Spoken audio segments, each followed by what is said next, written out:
A recent Northwestern Mutual survey found that Americans need $1.25 million to retire comfortably. Is that enough though? And how are people supposed to save that much money in this present day? Well, that's what we're going to talk about right now, along with the 4 stages of saving $1 million. 2,381 adults aged 18 and up took this survey with Northwestern Mutual. And while I'm not sure exactly about that sample size, if it's enough, I do think that $1.5 million ballpark figure is a good amount of money to retire with. Either way, retiring comfortably is going to depend on how much money you have to retire with, along with any debts that you may have, like a mortgage or cars or whatever it is. The more you can get rid of a lot of debts in your life before you retire, the more you're going to be able to enjoy the money you have, while at the same time, you got to make sure that you watch your spending. And for today, we're going to be using the example of someone saving $500 a month in an index fund like the S&P 500 or the US Total Market Index Fund, where you could feel comfortable earning about 8% on an average annual rate of return. That means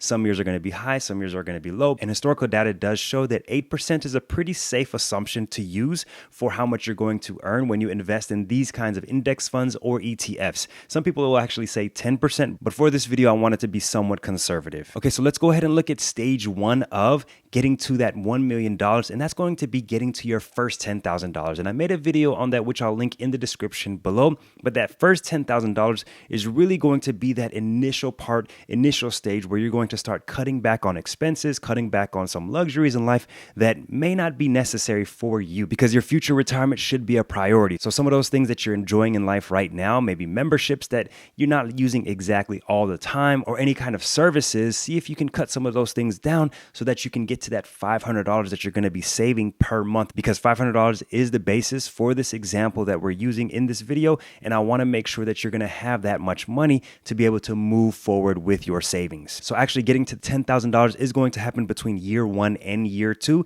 but that's okay, because if you can go a little bit higher than $500, you'll actually get there faster. You'll get there probably within that first year, but don't worry about that, because between year 1 and year 2 is a fine place to be able to get to that first $10,000. So as you begin this journey, what I'm looking for is cutting back on expenses, cutting back on things that I don't need, and then also starting to invest, whether it's in a 401k, an IRA, a solo 401k, if I'm an entrepreneur, a businessman, and I want to make sure that I'm investing in low-cost, broad-based index funds. And I'll link a video in the description below of some of my favorites, but some of the examples could be Fidelity's FSKAX, which is their US Total Market Index Fund, or Vanguard's VTSAX, which is also a US Total Market Index Fund.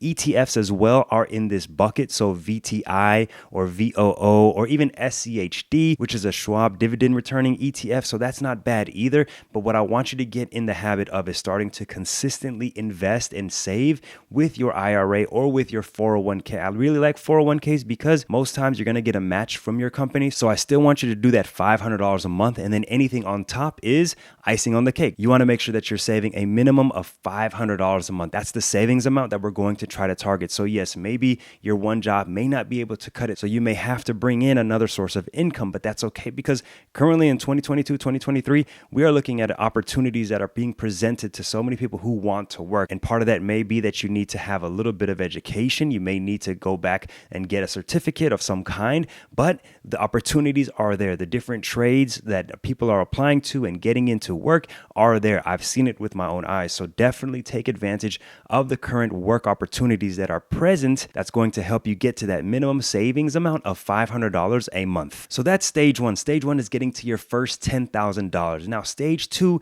is going to be $100,000, and saving your first $100,000 is going to make you smile, because you're getting to that 6-figure mark. You're getting into the 6-figure territory. Saving your first $100,000 is going to probably be the hardest for you, because it is you entering into 6-figure territory. So because you want to get there so fast, it's going to feel like it's taking so long. But stay with it, stay consistent, and be patient. I think these 2 characteristics are important. Someone being patient and consistent with their savings. And as long as you continue to save and invest $500 a month in low-cost broad-based index funds, in your 401k, IRA, even taxable accounts, that's fine too, you will get to $100,000 between 10 to 11 years, maybe 11 years if you're not able to get a match with your company or do a little bit more than $500. But here's the great news. Once you hit $100,000, $200,000, $300,000, $400,000, and each $100,000 mark is going to be easier to get to than the previous $100,000 mark. I'm telling you this because the calculations don't lie. As an engineer by trade, I've done the calculations, and I'll show you on the screen here that between year 10 and year 11, for someone saving and investing $500 a month in an investment that's going to have an average annual rate of return of 8%, is going to make it to that $100,000 mark between year 10 and year 11. So now that you made it to stage 2, $100,000, the next stage is stage 3, which is going to be $500,000. And that's going to be a number that's going to get you halfway to that goal of $1 million. And at this point, you've already developed saving habits. You've already developed and understand what it is that you need in life and what you want in life. And hopefully you started a budget. You've been budgeting and been taking care of your finances the way you should be. Of course, you may have a mortgage. You may have children that you're going to be spending money on, but we're still sticking with that minimum of $500 a month. That's going to be the minimum of what we need to save and invest for retirement. Of course, this doesn't get in the way of you trying to do certain things with your family, do certain things with your spouse, do certain things for yourself. I want you to enjoy life and do all those things. That's why I believe $500 a month minimum, even if it has to also include the match from your company, that's acceptable too. But try to challenge yourself so that you yourself are saving that minimum of $500 a month in your 401k, in your IRA, or whatever it is. And then if you do have a 401k or a 403b or a workplace savings retirement account, you're getting a match that's also going to assist you in getting to each stage faster. So stage 3, $500,000, you should be able to reach that in year 25 or year 26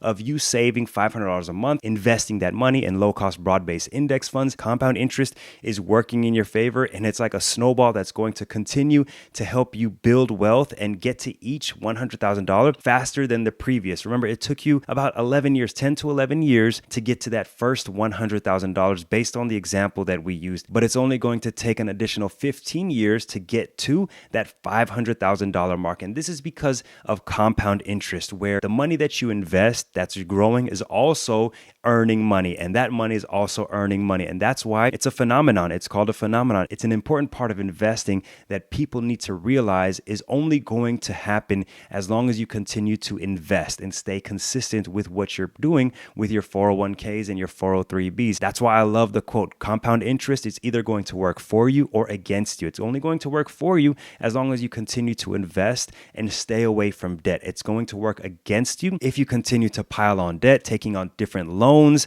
financing different things. This is where budgeting is going to be important. Something in our household that we try to do as best as possible is to save for an expense. And so once you're in between stage 2 and stage 3, this is where you're going to really have to budget, buckle down for any large expenses that you're going to have outside of a home. You don't want to pay cash for a home unless you can and you just got it like that. Hey, that's cool. But for like a car or for anything that you're going to be doing for your home, maybe renovations, try to save up and pay for it instead of financing. I think financing so many different things outside of a mortgage, outside of a home, is the one major thing that keeps people from building wealth. When you finance a car, when you finance furniture, when you finance school, that is debt that you're going to have to pay back with interest unless you're able to pay it off quickly. But still, those are things that I believe you should have tried to save up for and paid cash so you didn't have to worry about it later on. But I do understand there are certain things where you have to get that. It happened to us recently and we had to do the financing, but we're on a mission to try to pay things off as quickly as possible. But try your best when you're in between stages 2 and 3 and even 4 to stay away from financing and stay away from taking on loans that you're going to have to pay back, especially if you're going to have to pay interest on the debt that you owe. So between years 25 and 26 of you saving and investing $500 a month in low-cost broad-based index funds, that should give you that average annual rate of return of 8%. And let me mention, this is with dividends reinvested, so you're not taking any dividends out, especially in your 401ks and taxable accounts. You want to continue to reinvest those dividends because that's also going to help contribute to that compound interest effect. Once you reach stage 3 and you get to that $500,000 mark, guess how long it's going to take you to get to stage 4, which is $1 million. It's only going to take you 8 years based on the numbers that we're using. Between year 33 and 34, you will have officially reached stage 4. And I think by this time you've settled into a lifestyle that you're comfortable living. You're living a lifestyle that's allowing you to continue to save $500 a month. And I would say over the years, your income should be increasing, right? You shouldn't be getting paid the same amount in year 10 of the company that you're working for as as when you first started. You'll have annual raises, possibly bonuses that you can throw at your investments or debt that you may need to take care of. Either way, I would challenge you year after year, see if you can continue to increase the amount that you're investing and not just continue to do $500 a month. I kept it at $500 a month because I wanted to just keep it as simple as possible. But if you're watching this video, then you are serious about achieving financial independence. So that tells me that you probably will have the ability to increase your contributions to your investment accounts so that you might be able to get to $1,000 a month. And so it's not going to take you between year 33 and year 34 to reach $1 million. It may be year 25, 26, 27, 28, and that's great. But if you want to keep things as simple as possible and you just want to stick with $500 a month, then you can just stick with $500 a month, and any raises, any bonuses you can use to buy things or pay for things or add memberships or do things with your family that you would have otherwise may not have been able to do if you continue to increase your contributions to your investment accounts. The most important thing is that you're finding balance and understanding what you probably want to do with your money as you move forward year after year after year. Now, if you continue to stay with $500 a month, you'll actually reach $1.25 million by year 36. And now this is something that a lot of people who are saying that I'm going to need $1.25 million, with the most basic example that I was able to come up with of $500 a month with an average annual rate of return of 8% with dividends reinvested, it's going to take about 36 years to get to that $1.25 million. And hopefully by now, the home that you live in is your forever home so that it's paid off. And hopefully by now, kids you may have had are done with their education, have moved out. So basically you have no mortgage, you have no debt, and you're sitting there with $1.25 million. I think that's pretty comfortable in my eyes. No matter what, we're always going to have to deal with inflation, things going up, prices going up. So this is where the makeup of your investment account is going to be important. So by the time you reach the 1 million mark or the 1.25 million mark, you're going to want to preserve that capital, preserve that wealth, preserve the money that you have so that you're able to enjoy it for the long term. And this is where understanding what you're able to spend using principles like the 4% rule adjusted for your specific situation is going to be important. And one investment strategy that's going to help you preserve that wealth is having a 3-fund portfolio. The video on the screen will help you do just that. Check it out, and I'll see you over there. Peace.